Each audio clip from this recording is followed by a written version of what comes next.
केरलम के तिरुवनंतपुरम स्थित अडानी समूह के विजिंगम इंटरनेशनल समुद्री पोर्ट ने महज 18 महीनों में 20 लाख टीयू का बड़ा आंकड़ा पार कर लिया।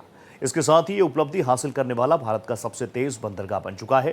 पोर्ट ने जुलाई 2024 में ट्रायल ऑपरेशन शुरू किया था और मई 2025 में प्राइम मिनिस्टर नरेंद्र मोदी ने इसे राष्ट्र को समर्पित किया था। खास बात यह है कि अगस्त 2025 में ही पोर्ट ने 10 लाख टीयू का आंकड़ा पार किया, जो इसकी तेज रफ्तार ग्रोथ को दर्शाता है।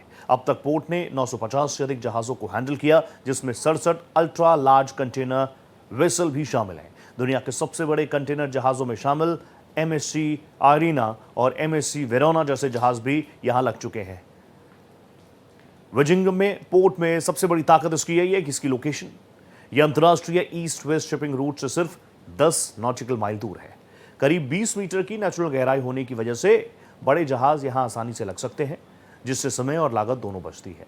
अब तक भारत का बड़ा हिस्सा ट्रांसशिपमेंट कार्गो विदेश के बंदरगाहों के जरिए जाता था, लेकिन विजिंगम के तेजी से विस्तार के बाद भारत अब अपने कार्गो को देश में ही रोक पाने की स्थिति में आ रहा है, जिससे वैश्विक समुद्री व्यापार में भारत की पकड़ मजबूत हो रही है।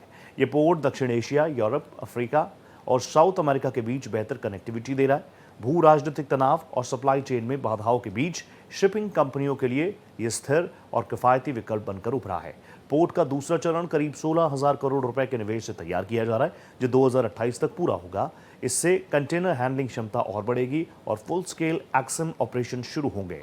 गौरतलब है, विजिंगम पोर्ट की तेजी से बढ़ती क्षमता भारत को ग्लोबल ट्रांसशिपमेंट हब बनाने की दिशा में बड़ा कदम है और ये देश की समुद्री अर्थव्यवस्था को नई मजबूती देगा।